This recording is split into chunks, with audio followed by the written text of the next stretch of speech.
Nabi Muhammad itu tidak terlalu tinggi dan tidak terlalu pendek. Saya pendek. Sedang. Enggak, antum ini sedang. Ya, tidak terlalu tinggi dan tidak terlalu pendek. Nabi itu badannya bagus, postur tubuhnya bagus, menawan. Nabi SAW rambutnya tidak keriting dan tidak lurus, tidak keriting seperti orang Afrika dan tidak lurus seperti orang Indonesia.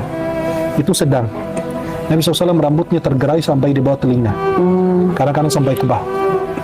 Nabi itu kalau botak selesai tahallul, 4 kali umrah, 1 kali haji. Dahinya Rasulullah lebar, alis Nabi hitam melengkung seperti lingkaran hilal, tidak menyatu. Di antara 2 alis Nabi itu ada urat saraf merah. Kalau Nabi marah ketahuan, kelihatan. Hidung Nabi mancung dengan ujung kecil, di atasnya terdapat cahaya. Sahabat yang menceritakan. Di atasnya ada cahaya gitu. Ya, enggak nampak kayak ada cahaya, pancar cahaya. Dan kalau dilihat Nabi tidak diperhatikan dari jauh, dikirain mancung ke atas.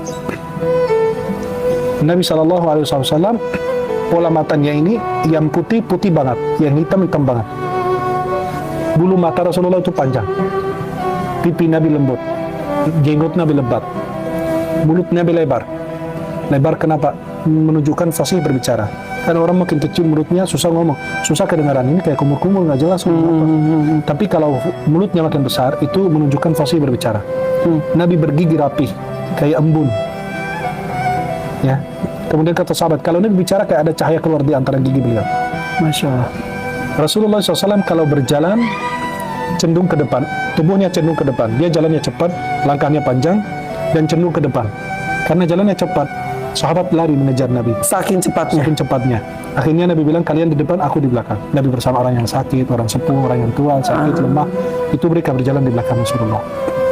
Kemudian Rasulullah SAW, kalau kita perhatikan beliau, dada sama perutnya rata.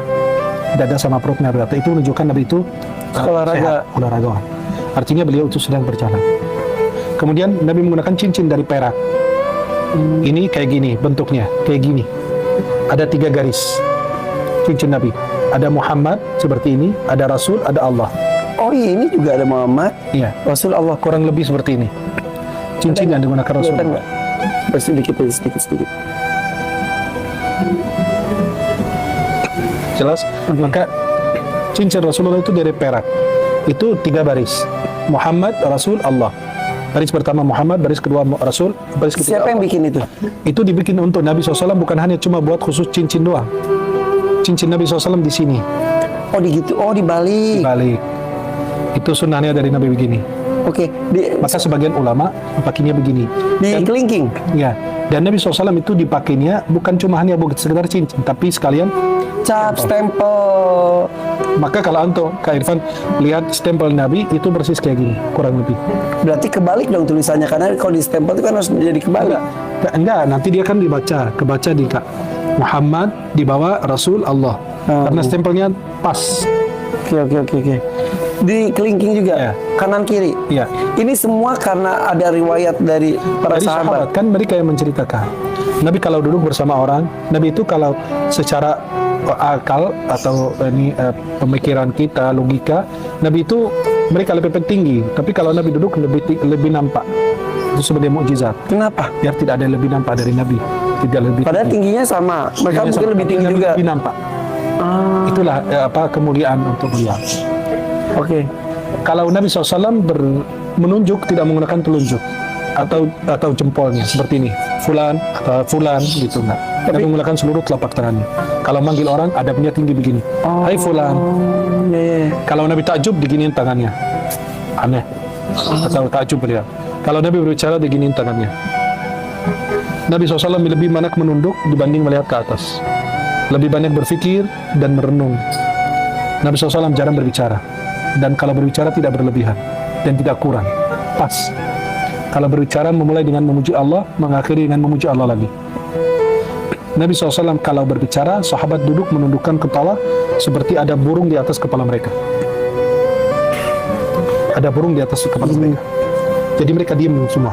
Bayangin kalau ada burung takut terbang, mereka menunduk semua. Kalau Nabi selesai, baru mereka boleh bicara. Tidak ada yang berani bertengkar di hadapannya. Kalau beliau menyuruh, semua berebut melaksanakan perintah. Insya Allah. Nabi tangannya lebih lembut dibanding sutra. Kata Anas bin Malik, aku menyentuh sutra dan telapak tangan Nabi, itu Nabi lebih lembut. Padahal Nabi pekerja keras. Kerja keras. Tapi itulah kemuliaan.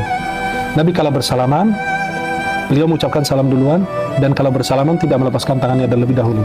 Menunggu orang lain melepaskan tangannya.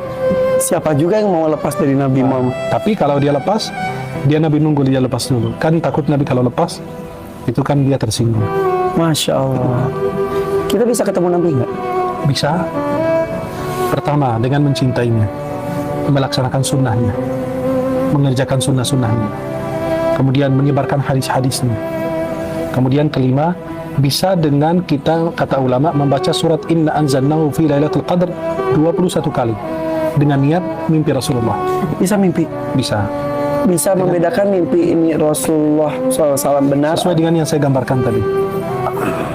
Maka ketika orang bercerita, saya tadi malam cerita mimpi Nabi, coba ceritakan ciri-cirinya gimana? Nabi tidak ada jenggotnya, berarti bukan. Karena sesuai dengan ciri-ciri yang kita jelaskan. Pernah? Ya, Tidak boleh ceritakan katanya. iya, lebih bagus disembunyikan. Maka gini, kalau mau mimpi Nabi, baca Inna anzalnahu fi lailatul qadr 21 kali. Atau baca surat Ya Ayyuhal Muzammil 41 kali dengan niat mimpi Rasulullah. Atau baca Inna a'tainakal kautsar 1000 kali malam Jumat dengan niat mimpi Rasulullah.